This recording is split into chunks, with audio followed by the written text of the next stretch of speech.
పార్వతీపురం మన్యం జిల్లా గుమ్మలక్ష్మీపురం మండలం ఎల్విన్పేట పోలీస్ స్టేషన్ను డీఐజీ గోపీనాథ్ జట్టి ఆకస్మికంగా తనిఖీ చేశారు. ముందుగా డీఐజీ గోపీనాథ్ జట్టికి పోలీసులు గౌరవ వందనంతో ఆహ్వానం పలికారు. ఈ సందర్భంగా డీఐజీ పోలీస్ స్టేషన్లో రికార్డులను పరిశీలించారు. అక్రమ రవాణా, నేర చరిత్ర కేసులు, ఈ ప్రాంత పరిస్థితి గురించి ఆయన పోలీసులను అడిగి తెలుసుకున్నారు. అలాగే ఎల్విన్పేట చెక్ పోస్టు కూడా డీఐజీ తనిఖీ చేశారు. చెక్ పోస్టు వివరాలను, రవాణా అయ్యే వాహనాలను, ఇతర అక్రమ రవాణాల గురించి ఆయన అడిగి తెలుసుకున్నారు. అనంతరం ఆయన స్థానిక ఏకలవ్య గురుకుల పాఠశాలను సందర్శించారు. గురుకుల పాఠశాల యాజమాన్యం డీఐజీకి అపూర్వ ఆహ్వానాన్ని పలికారు. అనంతరం జరిగిన సమావేశంలో ఆయన మాట్లాడుతూ, మీరు కష్టపడి చదివి ఉన్నత పదవులను పొందాలన్నారు.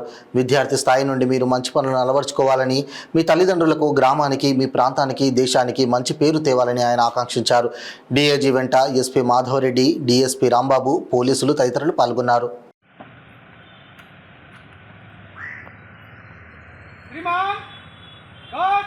आपका निरीक्षण के लिए हाजिर है।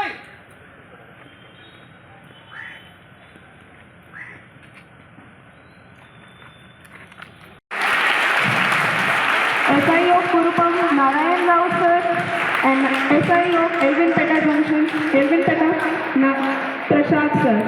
Kindly give.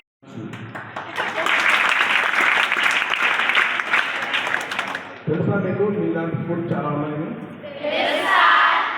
Social welfare school తెలుసా? తెలీదా? ఇక్కడ ఏకలవ్య మోడల్ స్కూల్స్ రాకముందు మామూలు social welfare, tribal welfare schools ఉన్నాయి తెలుసా? అలాంటి సోషల్ వెల్ఫేర్ స్కూల్లో చదువుకున్నాను. నెల్లూరు జిల్లాలో నిన్న వార్షిక తనిఖీలో భాగంగా పోలీస్ స్టేషన్స్ని ఇన్స్పెక్ట్ చేయడం జరుగుతుంది. దాంట్లో భాగంగా ఈ రూట్లో వెళ్తూ రూపం అదేవిధంగా ఎల్విన్పేట పోలీస్ స్టేషన్ విజిట్ చేయడం జరిగింది.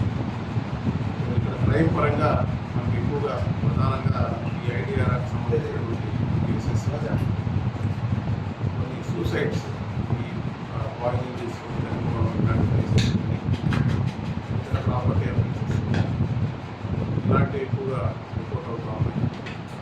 ఇది కాకుండా ఈ మధ్యకాలంలో మనకి మిగతా ప్రాంతాల్లో కూడా, ఈ జిల్లాలో అదేవిధంగా రాష్ట్రంలో మిగతా ప్రాంతాల్లో కూడా ఎక్కువగా రిపోర్ట్ అవుతున్నటువంటి ఈ మాదక ద్రవ్యాలకు సంబంధించినటువంటి గాంజా ఈ గాంజా కల్టివేట్ చేయడం కానీ, రవాణా చేయడం కానీ, నెగ్లెక్ట్ చేయడం కానీ, గాంజా తాగడం కానీ నేరం కింద పరిగణించబడుతున్నటువంటి దీనికి సంబంధించి మన విశాఖపట్నం పరిధిలో దీన్ని ప్రివెంట్ చేయడం కోసం అని చెప్పి అనేక రకాలైనటువంటి కార్యక్రమాలు చేపడుతున్నాం. దాంట్లో ప్రధానంగా ఈ ఏరియా వచ్చేప్పటికీ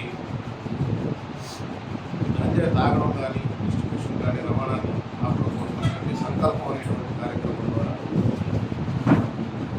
ప్రజల్లోకి ఇది పెద్ద ఎత్తున తీసుకోవడం జరుగుతూ ఉంది. దాంట్లో ప్రధానంగా యువతని, స్టూడెంట్స్, ఎక్కువగా ఇంటర్మీడియట్, డిగ్రీ అవుతున్నటువంటి స్టూడెంట్స్, పనిచేస్తున్నటువంటి యువత ఎవరైతే ఉన్నారో వాళ్ళలో ఎక్కువగా ఈ కన్జంప్షన్ అనేటువంటి మనకు బాధ్యత, వాళ్ళని ఆ బాధ్యత మనం రక్షించడం కోసం అని చెప్పి ఈ సంకల్పం ప్రోగ్రాం ద్వారా ప్రతి గ్రామానికి, ప్రతి స్కూల్కి, కాలేజీలో అవేర్నెస్ ప్రోగ్రామ్ కండక్ట్ చేస్తున్నాం.